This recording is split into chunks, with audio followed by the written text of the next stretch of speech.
Justice for Kilua. Ito ang panawagan ng mga tao 3 buwan ang nakalilipas matapos kumalat ang balita ng marahas na pagpaslang at pagsako sa Golden Retriever. Nitong Biyernes ng hapon, June 21, 2024, pinabatid ng Philippine Animal Welfare Society o PAWS ang magandang balita na sisimulan na ang kaso laban sa Barangay Tanod na walang awang pumatay kay Kilua sa Bato, Camarines Sur noong March 2024.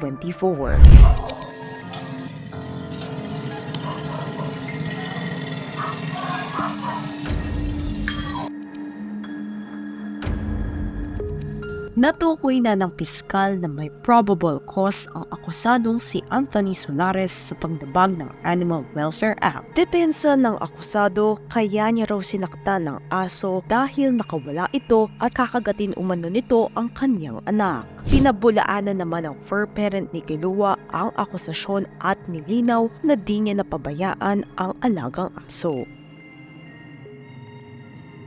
Maraming netizens kabilang ang mga sikat na personalidad ang nagpahayag ng kanilang pagkadismaya sa kaso ng animal cruelty na ito.